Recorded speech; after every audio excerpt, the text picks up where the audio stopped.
I don't Could have better. know. We could, like, are they expecting anything at this point? Do we have to promise funnies? Do we have to include these little bits at the beginning?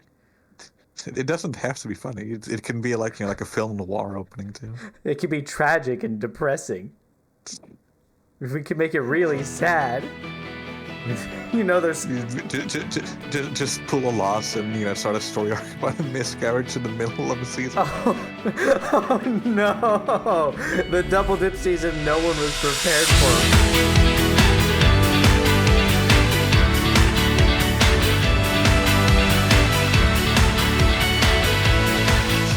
Cue the fade back to us, and welcome everybody to the Week 3 recap of Violet Division. Yeah. I am Aurora, coach of the Hoonsbrook Hunters, and joining me is Cabral, coach of the Hashlingy Sandslashers. Hello and welcome to Week 3. What a fun time we've had. I know Week 2 is still probably barely just gone up after Week 3's gone up, but I swear we've all been busy and have to plan with we have to get not 6 people. We have to get almost 4 people for recording these things together. Yeah, we tried to get 6 different people, 2 people on each division.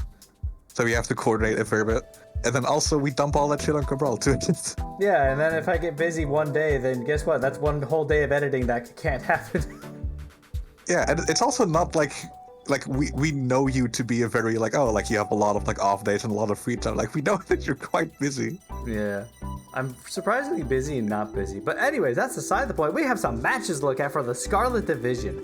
And I'm very excited to look at the differentials because Week 3, as I was talking to Nick, Week 3 is such an important week. Week 3 is where we really get to see players who either already are most likely 80% chance that they're going to make playoffs based off a differential and score. Because if you go 3-0 at this point in time, that's fantastic, and you're already well ahead to make your way to playoffs. On the flip side of that, if you're not doing good and you lose this week and you already don't have a win or you're not where you need to be, Week 4 is where you need to make something happen. This is kind of the middle of the road sort of point, I feel like. Yeah, and we have 6 people in either of those situations. The Mantines, the bananas, and the Hawluchas. Yeah. Yes, the bananas. Yeah, I know. The Mantines, the Dedennes, and the Hawluchas are all 2-0. Mm-hmm. 2 of which are fighting each other, by the way. The Hawluchas and the Dedennes are fighting. The bananas. So one of those is reaching that coveted 3-0. Yeah. Yeah. Whereas the Mantines are if they just win this week, they are very happy, and if they don't win this week, then it's a loss they can definitely afford to take. Mm-hmm. Meanwhile, on the flip side, the Jynx, the Sandslashers, and the Luxrays are all 0-2. Yeah. And if they take that third loss, they are put on the precipice because they cannot afford any more after. Yeah. Now, it's not that you can't pull yourself back once you lose 3 weeks in a row, or even 4 weeks. You can still pull back with a loss of 4, depending how the rest of your division is doing. It's just more difficult and more of a challenge. Yeah, especially if you take that 4th loss, then you being able to make playoffs, you still have to win your remaining matches, and also the rest of the division needs to go a little bit funky. Yeah. Because it is sort of expected that at least 4 people reach 4 wins or above. Yeah. It's not usual for someone to get a 4th slot in playoffs with only 3 wins. But it has happened before. Yeah, it's not impossible. But it just sort of puts it out of your hands, which is not fun. Yeah. And the other part of that too is if you're a good player and you help coach people, then maybe you coach people who you need if you know you need someone to lose, you can coach the player they're fighting that week. Yeah, you can definitely sort of rig the system in your favor. You can be just I'm invested in the Lanturns winning this week, so I'm going to help them scrim and make sure that they get that W just because it worked better for me. Yeah, and there's nothing illegal against it. We don't have any rules saying you can't help teams to benefit yourself in the divisions. There's no rule or clause against that yet. Yeah, just be wary of your own friendships. Yeah, that's the biggest thing. But with that being said, we should probably take a look into this first match, because we got a few matches to go through. And first up, we have, I almost said the Bananas. We have Don't Drop That Dedennes, coached by Bananas, and Spookman Vincent of the Heerlen Hawluchas. This fight is a doozy, because both of these are heavy hitters. And what's interesting about the heavy hitters, like, I'm looking at this team, and standouts to me immediately are literally just Bananas' Masquerada and Golden Goat. I think are actually the scariest looking things, because they hit hard, they go fast, they do a lot of stuff. Not that Vincent has bad Pokemon, but those two Pokemon combined are just really scary to deal with. And Hitmontop is also here. And I see Bisharp. That thing goes ham. Yeah, he's definitely, that Hitmontop is aiming for that Bisharp. It wants to dig its Tactician Mach Punch into it. Yeah, for sure. Posmon also here, probably running Eviolite like usual. I do see Reuniclus. I do see the Bug here. Alola Mola is fantastic for healing. We do have a Rapid Spinner in Tentacruel. Misdreavus is here, which was interesting when I first saw it. Yeah, Vincent actually opting to bring a lot of his lower tier Pokemon. Like, he has 4 of his C and lower tiers. Yeah. Yeah, only Alomomola and Ogerpon they're both A tiers. Mm-hmm. I think.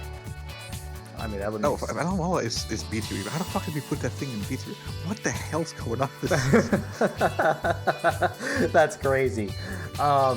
Yeah, either way, both players coming, like you said earlier, at a 2-0. So someone's going to get their first loss today. And that's kind of big, because that's really going to set the tone for the rest of this season and for this division, I feel like, with someone losing. Yeah, like, if, like, whoever, like, wins here, like, assuming that the third person who's 2-0, that being the Black Captain. Yeah. Like, this week ends possibly with like 1 or 2 people still being undefeated, and they're gonna have a bounty on their head if they manage that. For sure. But let's go ahead and let's see if they manage that. Yeah, hey, you found the same segue point I did. I like that. I like your thinking. Yeah. I mean, to be fair, like, we literally know that they managed it, because one of these people is going to be 3-0. Yeah, exactly. Yeah, this battle fight immediately going for poison, or the Terra poison to be neutral to both of the Ogerpon's moves. Earthquake doing a lot of damage there. Yeah, and we do see that Vincent is, like he has Protect on that thing. He's like scouting. He's like seeing what, how Bananas is reacting to like the different Pokemon that he's sending out. Great Protect, more scouting. Yeah, Masquerada getting burns like neuters this thing's offensive like potential so drastically. Yeah. Giving off a nice U-turn, and in comes Hitmontop. Yeah, possibly just keep scouting sometimes. Yeah, like we see a second defensive move coming out of Vincent here. Takes a triple action, Spike Shield dealing a bit of damage, and Rapid Spin, and Rocky Helmet dealing a bit of damage. And we're starting to see a theme on Vincent's team. Flip turns so good on slow, bulky Pokemon. Hey, look, that's Bisharp. Hey, look, it's back to full health again. Yeah, the Witch Passes that come off of Alomomola more scouting. because it's... Yeah, you see Protect on this Bisharp too. So it gets a little bit of burn chip damage on Masquerada, as well as seeing like what it Proteans into. Yeah. Yeah. Sets up those rocks again, hits Protect, sees what's Bananas expecting a switch there. Yeah. Rocky Helmet doing so much shit here. Clicking Protect again because why not? Yeah, Hitmontop doesn't actually get knocked off, so like this thing is kind of just like stuck to like kill itself on Alomomola like very, very slowly. Yeah. Also, fun fact, all healing moves got reduced to just 8 PP this generation. Oh, really? With the exception of Wish, who still has 16. Oh, okay. So, like, if Vincent plays well, Bananas has to punch through roughly 8 times Alabamola's HP. Yeah. Which is just so much. It really is. Oh, look, Protect. Yeah. And here we see Protect coming off of Farigara. Yeah, hold on a second. So we have Spiky Shield, Spiky Protect, Shield, Protect, Protect. Don't tell me that Tentacruel has Protect too. Tentacruel hasn't come out yet. We'll see later what it is packing. Yeah. We got Squada thinking it can like flip turn out. It can't. It dies through the burn. Yeah. Meanwhile, this LML like putting in just even more work. Mm-hmm. And here we see the set that this Hawluchas is packing. Yeah. So we get Calm Mind there. We get Trick. Okay. Yeah. Encore. Okay. And very interestingly goes for the Encore, locking it into knockoff. Hey, that and thing then we see can't here hit. that it's only. Yeah, we see that its only offensive move is Psyshock, which it's a Psychic move, so Dark types are immune. So now Vincent knows, as long as he can keep Bisharp alive, Hawluchas isn't a threat. It can't threaten Bisharp. It can't ever do that, no matter how much it sets up. Here it's just Farigara just being a complete pain in the ass again. Yep. More wishing. Yeah, more wishing, getting more speed. Like, he's gotten so many of these Spidef drops, by the way. Yeah. Like, Shadow Ball has been putting in a lot of work, and he forces out So that's Bananas 32 times that Wish could be clicked on this team. Yeah, we see Farigara also has Wish, so that is just so much HP, because Farigara's base HP is also base 120. Yeah, which is pretty solid. Yeah. Oh, another Wish goes up here. Okay. That crit makes such a difference. But, Wish was clicked, so if Vincent just clicks Protect. Okay, well, Yeah. Vincent very strangely goes for a Shadow Ball here. We can tell by the calcs, or by the damage that it did on previous turn, that 17% on a Shadow Ball is a high roll. Yeah. It has the possibility of doing it, but most things were hitting more for closer to 15. Yeah, and Protect was pretty free. Yeah, we also see Volt Switch only dealing 48 damage to this Tentacruel, which is just crazy. You also see Tentacruel dying over here to Psyshock as well. Yeah, Psyshock, because it hits on the physical defense side rather than the special defense, it takes it a lot worse. Yeah. The physical defense on Tentacruel isn't very high. But we do see that Bananas has lost 3 Pokemon at this point. He is struggling, because his Hitmontop and this thing are both very low. The only thing he really has left is the Golden Go, who we haven't really seen participate in the battle all that much yet. Yeah. Hex just killing this thing, so leaving 2 Pokemon left. Golden Go comes out, taking some chip off of rocks. Steel crit might have mattered. Don't know. Might have potentially mattered a little bit. I don't think it did. I think he was definitely expecting it to go for Make It Rain. Yeah. Tearing into steel to resist it, but it ends up not making a difference. And here we see that not only did Alamola have Wish, it also has Healing Wish.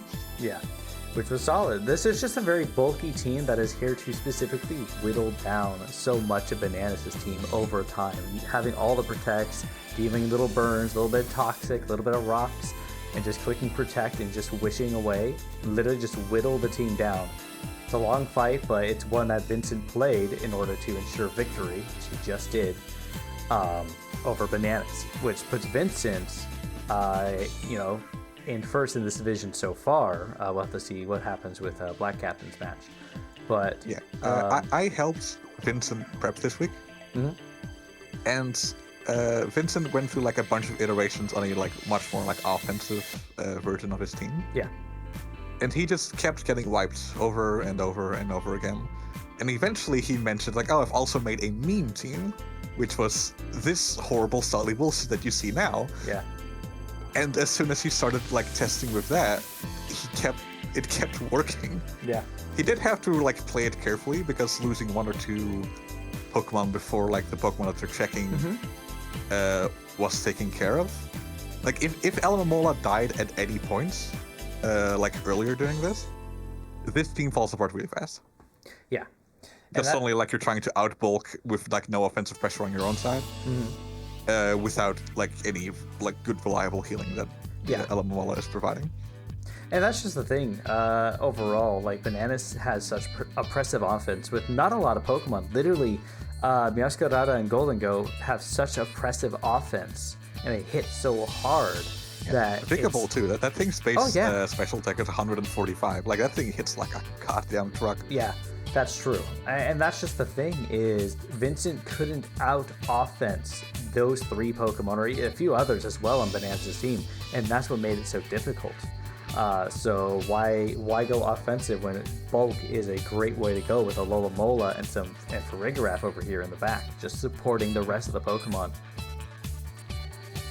Yeah. I would definitely call this taking the low road, like this stally, like horrible bullshit, and I despise it. It hurts my soul to watch it, but it is undeniably effective.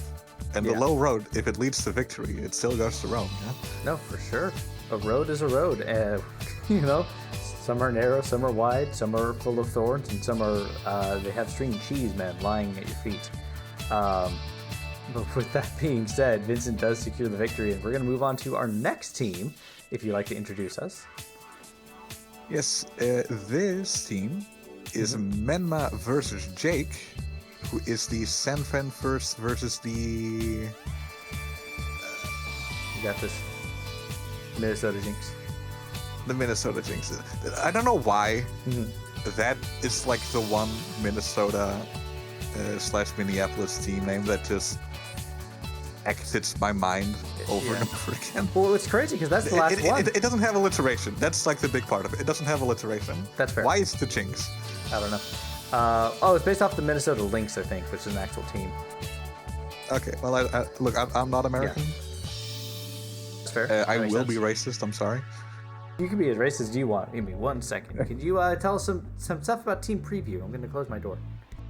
Immediately at Team Preview, we see that we have Hippowdon on the Sanfran side and the Pelipper on the Jynx side. So we have a weather war on our hands, and that's always fun. Yeah.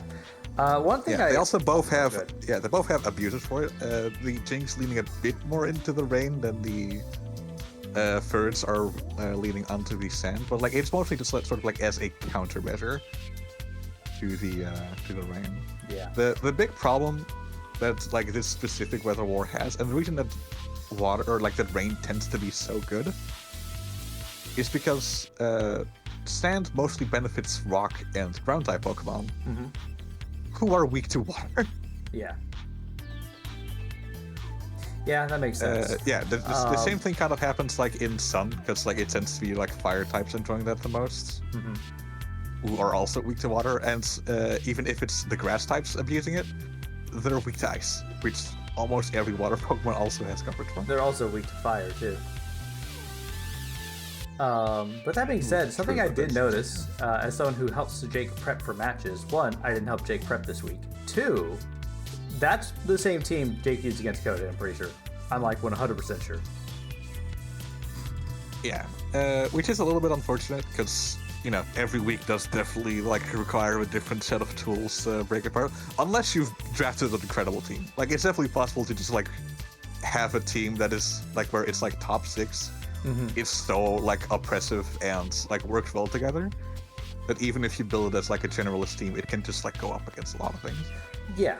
And looking at this team, it does not look like it's really built for dealing with a lot of stuff here. Like, I'm looking at Kingdra with Ice Beam or Scald, and that kind of runs through a lot of these Pokemon. It gets Swift Swim, it gets Dragon, Draco Meteor as well. Barraskewda's here hitting physically really hard, and there's no physical walls on Jake's team. And it seems like a match that is not in Jake's favor from the beginning. Yeah, like, not having many things to resist water or the like electric spam from not Duraludon, Archelodon. Yeah.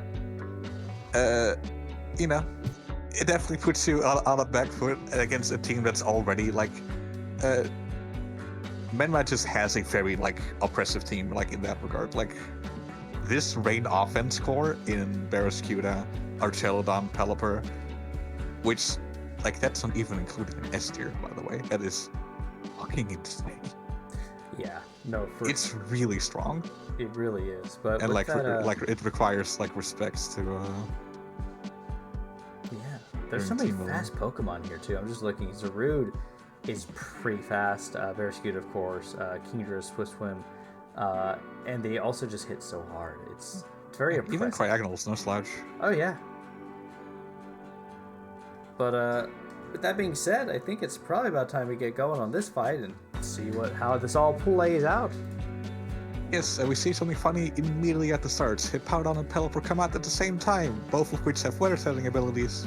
And fun fact, when this happens, when they're both sent out first, the slower Pokemon gets their weather. Yeah. That's how it works. Trailblaze does like nothing to this thing. Yeah. We see, you know, like a bunch of fucking them out. This Zaru just making itself immediately very threatening with just raw sword stance. Yeah. Knock off. And we see Jake coming out with his first mistake here, not knowing that grass types are in fact immune to Leaf Seed. Yeah. And there goes Tropius, who is the one thing that was resisting. Yeah. All the waters. Yeah. You know, it's actually funny. Had Jake actually clicked on sub there and gotten a little more chip off and everything with the sand, probably would have been able to kept his berry because of harvest. True. I don't think it is affected by the weather, like whether it has a higher chance or not, does it? Also, like Sun this is a 100% liquidation chance, but the other one's a negative. in Sun's 100%, yeah, but I don't think it's reduced. No, it used to be. I don't think that's the case anymore, though. Yeah, we see that liquidation just delete Florges, and after calcing it, like the Florges that isn't like fully defense invested just doesn't live that. It just dies like 50% like overkill. It's ridiculous. Yeah. We see Menma getting his weather back up, and every time he does this, like it's so free for Pelipper to just hit U-turn. Yep. It doesn't really afraid of anything. And Barraskewda is and now that like something like this comes in. Yeah, Barraskewda like just comes in. Its speed is doubled in rain, which is just unnecessary with its already ridiculous attack. Yeah, that crit did so much. Gets a nice crit flip turn. Which is another reason that like water is so good, because like if you are ever caught out of it, just flip turn into your rain center, and there you go, it's back again. Yep. Water. Or like specifically like rain as weather, just like synergizes so well with itself. Yeah. It's kind of crazy. It is.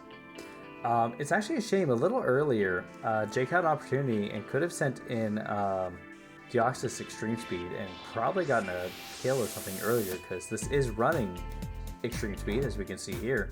And I know that from last week's set. Because Extreme Speed goes really hard and hits really hard.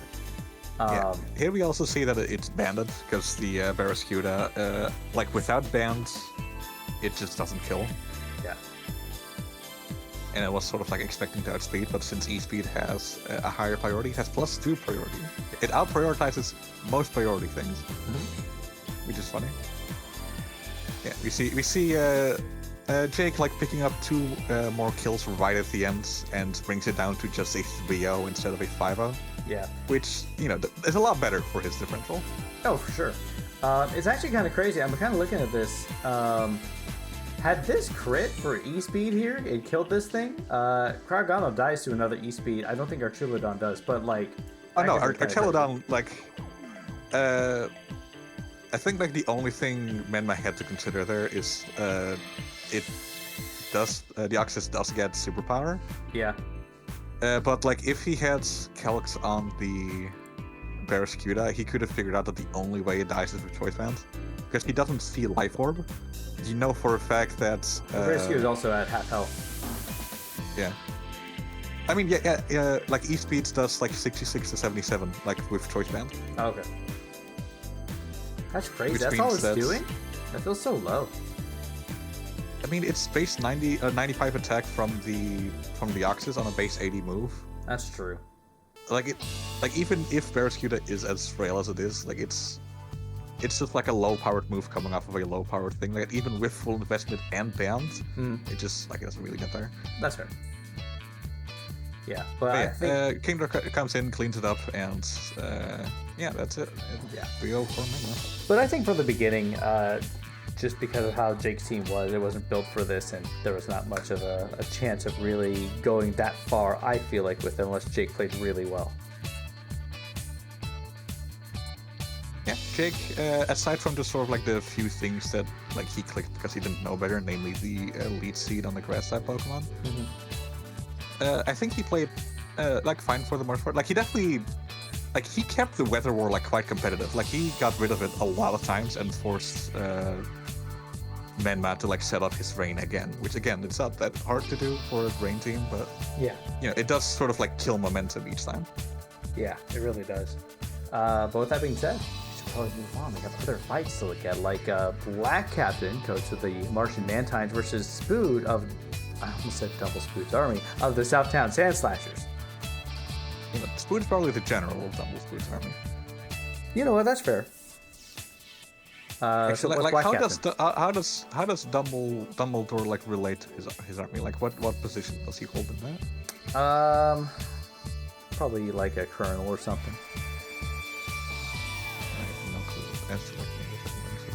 I'll just believe you. Either way, we got quite the matchup here. I see Lapras coming for, I think, the first time.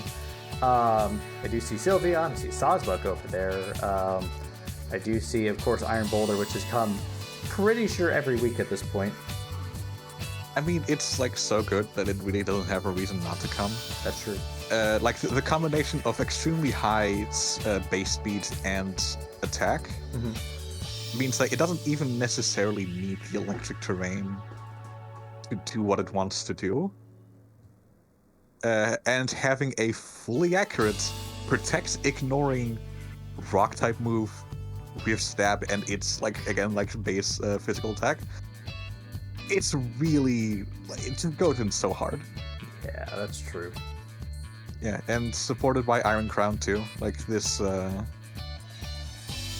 yeah, this team is it's really fucking annoying. I will like fully admit it. It is feeling. Yeah. I'm very happy that he doesn't have Pincurchin, but being able to set up electric terrain with Prankster Thunderous, which he has done in That's the probably past. as best as you can get outside of just having someone set it for you. It literally is. It is the only Prankster Pokemon that can set up electric terrain, which is kind of depressing, but here you go. Yeah. The saddest part about it actually is that Thunderous in electric terrain, it doesn't even benefit from it. Because it's a flying type. Yeah, that's true. It is use gravity. purely like an altruistic move to have. Just use gravity on yourself, it's fine. I'm gonna be honest with you, I'm not even sure if that triggers it. I have no idea if it does.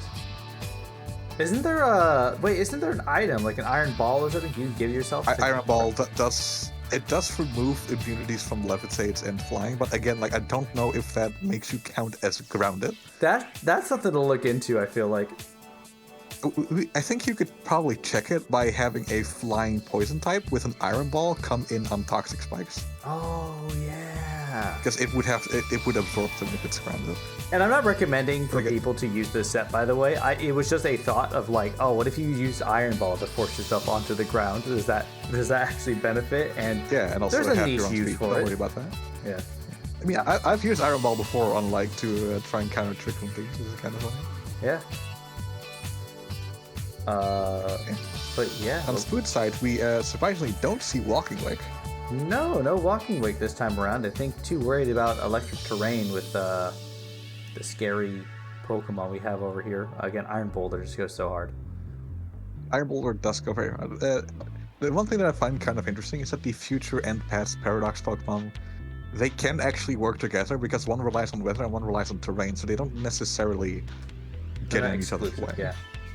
Yeah. That being said, we do see that Spood sort of like has like as little of his like weather abusers as possible this week. Yeah.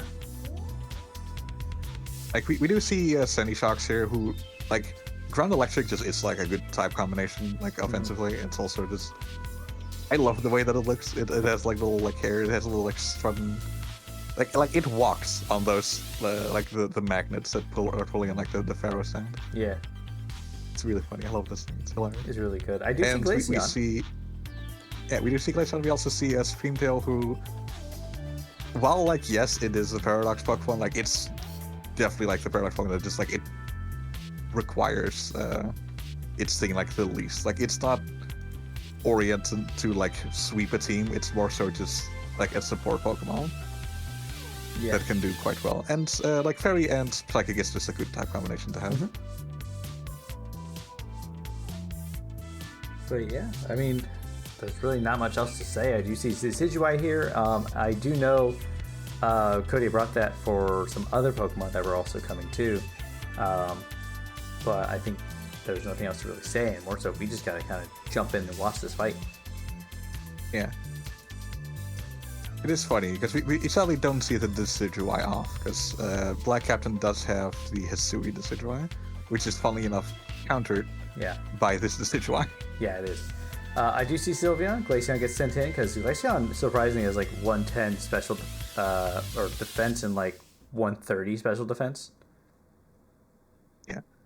I have also gotten confirmation from Black Captain that this Sylveon, it's not special attack invested, so that crit actually did matter. So that crit did matter, okay. Yeah.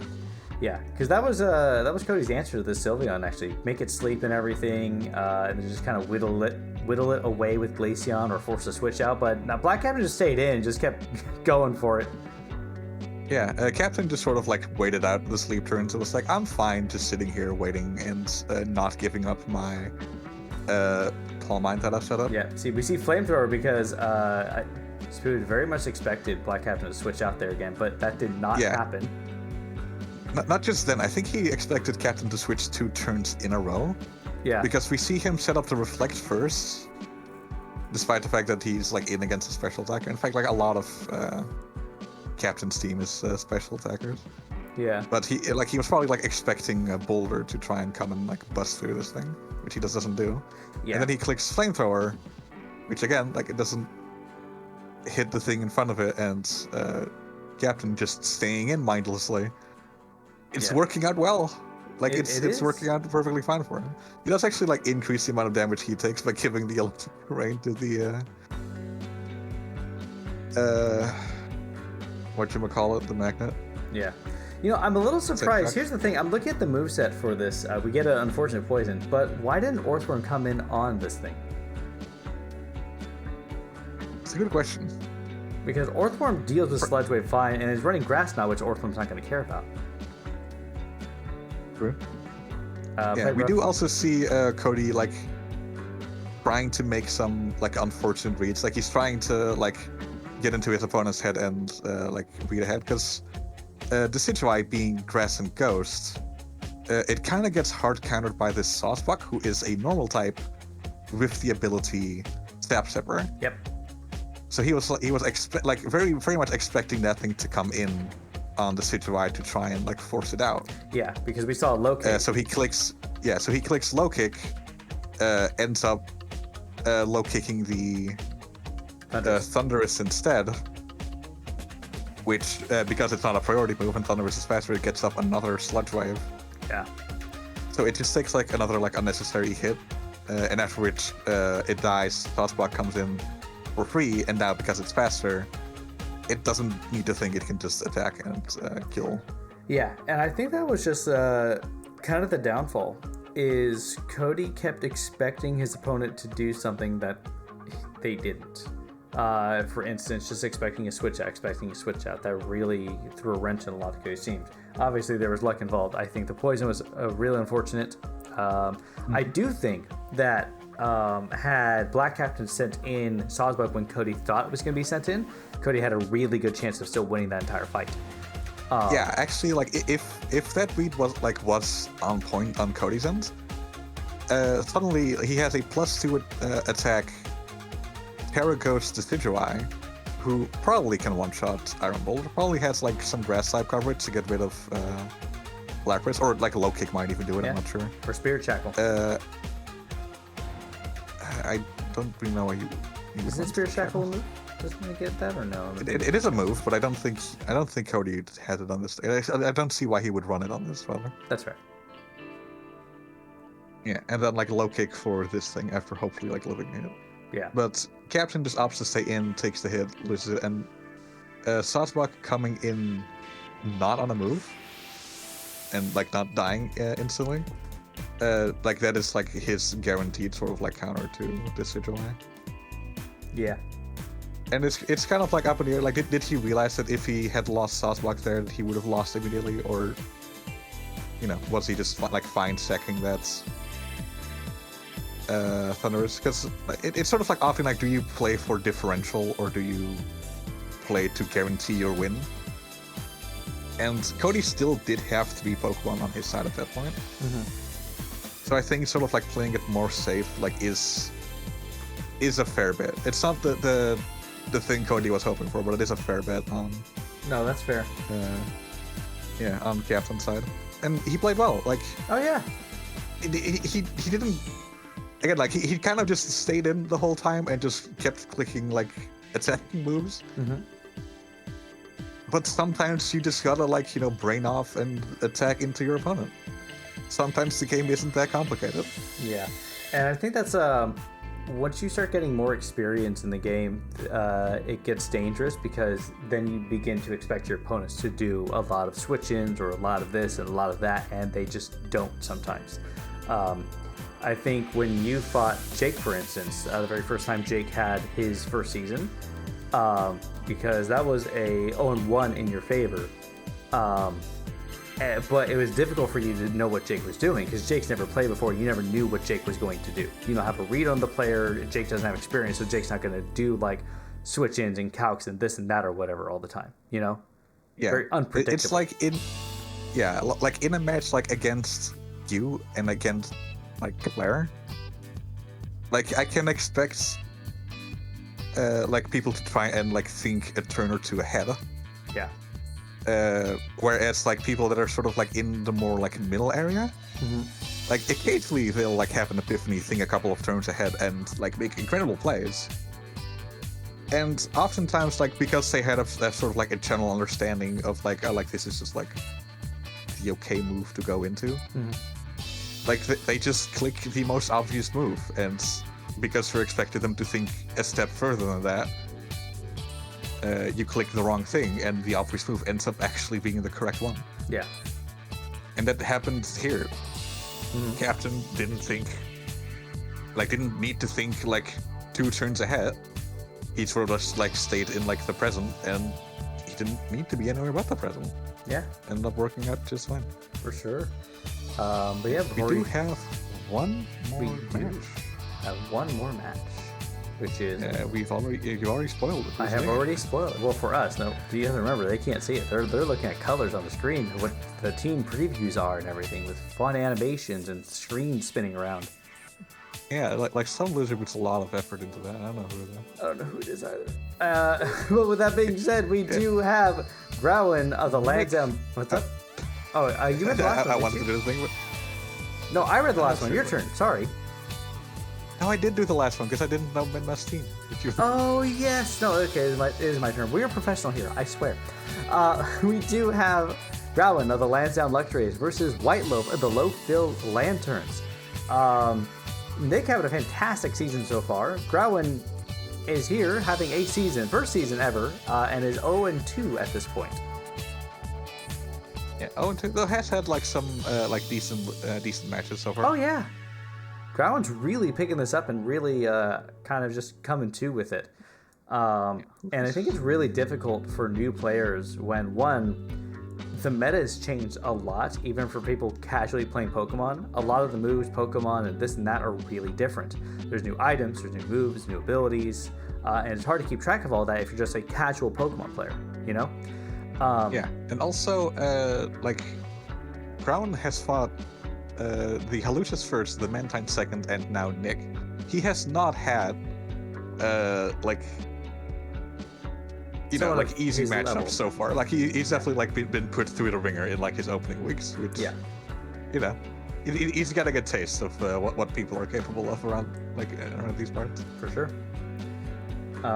We do see some fun Pokemon over here. I see Hisui Gudra, I see Rillaboom, I see Baxcalibur, I see, hey, you know what? Nick's team is actually scary and I don't like it. Yeah, fucking, like, everyone's team is so, like, if you look, I think the most ridiculous thing about this season is if you look at all the A-tier Pokemon that you're just like, how is this not an S tier? Yeah. Like, how is Rillaboom not listed as an S tier? How is Glamora not listed as an S tier? Yeah. It's because they actually genuinely don't hold up that good. Excalibur is an S tier because it's sort of on its own, wins entire fucking games. Yeah. Even Gardevoir's really good. Like, there's some silly shenanigans you can do with Trace. Its move pool's great. It hits hard. I see Bellybolt over there, the little man in the corner. Look at him. He's hiding behind Rillaboom's hair. You can't see him. Yeah. Yeah. I do love Gardevoir being a C tier. Yeah. So it's allowed to Terra. Mm-hmm. Like that thing's like the amount of nonsense it can pull between like tracing potential moves, like we saw it do with Sheer Force last week. Yeah. And like the different types that it can switch into, it makes it a really tricky Pokemon to like try and prep for. There's so many options. Like, it really does. But with that being said, Groundman does have Appleton over there, Mimikyu, Garganacl's fantastic. I see Samurai Hisui, which is great. Jolteon's also really good. Moltres is really good. There are good Pokemon on these teams. Yeah, again, like it's kind of incredible like how these Pokemon are even like allowed on a draft team together. Yeah. No, that's who allowed this to happen? It wasn't it? Yeah, but with that being said, we should probably jump into it for our last fight of this week. Mm-hmm. Nick starting off with Bellybolt, a classic. Samurai Hisui comes out. Cecil's Edge just getting off some stuff. I'm surprised Ground didn't switch, and you know what? I think Nick was too, based off that Terra Blast. Yeah, I do like the raw Terra Blast, like hitting Terra Blast without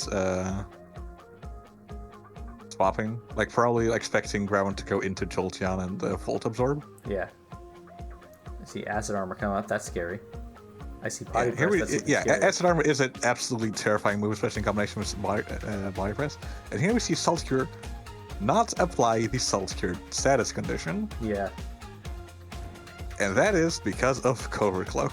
Covert Cloak is a new item that basically eliminates the second, not ability, the second like thing that a move does second or whatever. Effect. Yeah, second effect. Thank you. Yeah, basically like anything that Spear Force boosts, like it ignores. And yeah, here we see Sacred Sword, whose special ability is that it ignores your opponent's stat changes. Yeah. So good thing on Growan. Yeah. Jolteon coming in. Jolteon's so good. Clicking Shadow Ball and just straight up killing this thing. Yeah. Nick opting like not to like make any kind of read-there, and Nick also revealing, hey, this Excalibur is Scarf. That's the only way that it beats a Jolteon. Yeah. Now, Rillaboom coming in, absorbing those lead seeds. Like in general, like Appleton like really doesn't have much in the terms of being able to do anything against Rillaboom. Yeah. Gets the U-turn off for free. We're about to learn something funky here. Flinch. So you see how he flinched and lost charge? Yeah. Fun fact, roll. If unfortunate roll here. But if you use an electric type move while you have charge available to you, and you are unable to execute your move because either you flinched or you were asleep or like whatever dumb reason, you lose charge. That's so crazy. Which is really weird. Yeah. Like it's the only thing that works that way.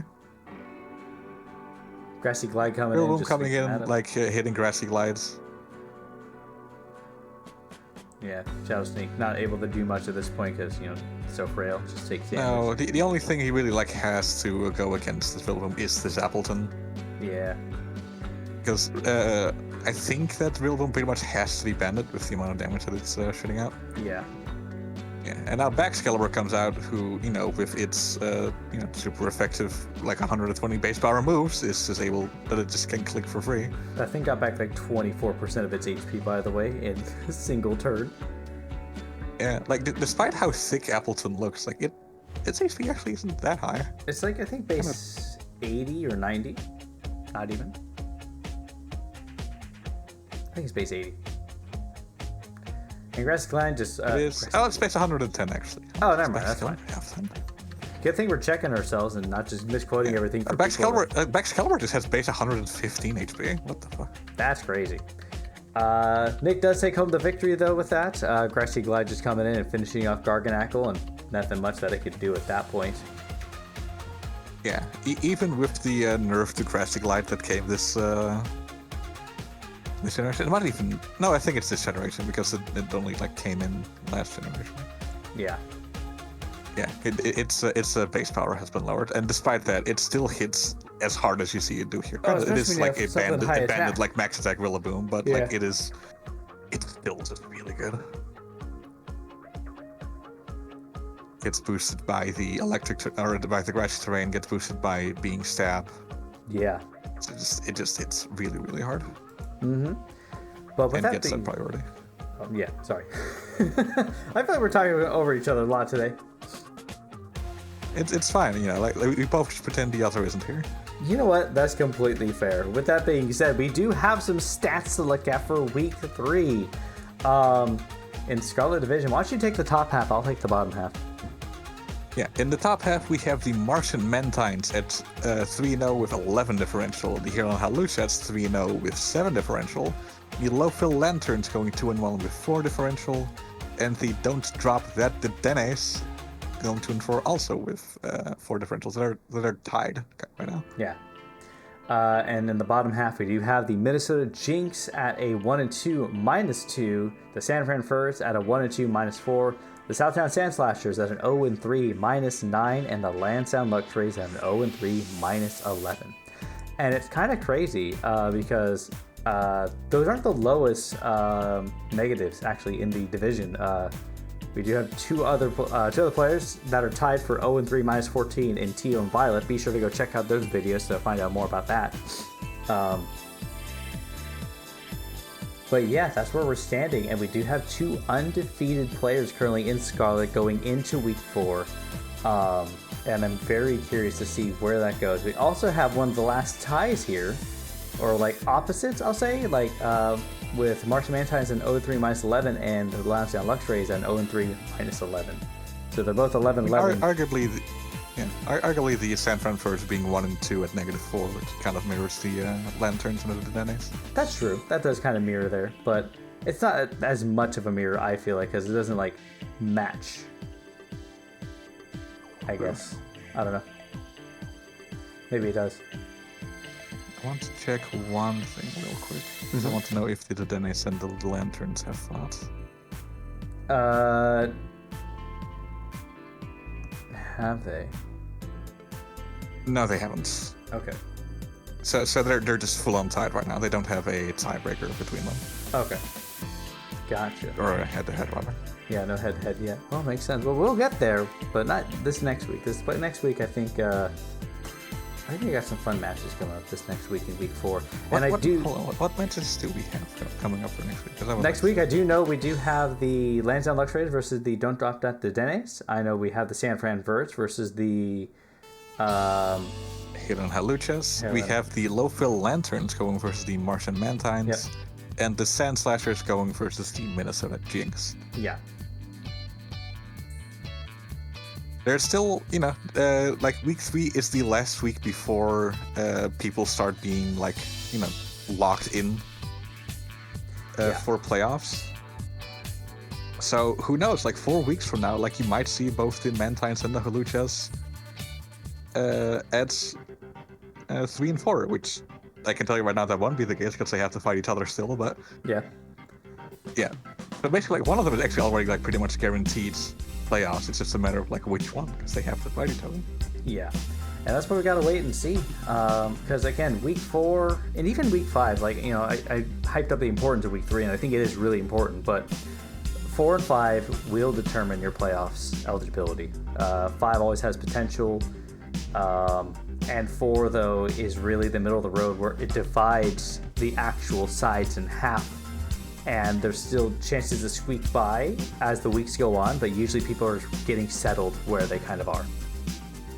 Yeah, like from like week 4 onwards, things start to rigidify. Like if the Mantines and the Hawluchas are both able to pick up another win, suddenly there's only 2 places left for playoffs, and like the other 6 people in the division are starting to sweat. Yeah. But with that being said, I think that's all I have to really say about week 3 for Scarlet Division. that is all we have for this week. Join us again next week as we look at more matches, and make sure to watch the companion videos to this one. Yeah. To see the recap of both Teal and Violet Division. So don't watch the Violet Division one. I mean, you could watch the Violet Division one. It's kind of fun. The Violet Division one. It's kind of fun. Watch the Violet Division one. Thank you all so much. Have a good day. I don't know how I was gonna end that. Oh, well, goodbye. Bye-bye.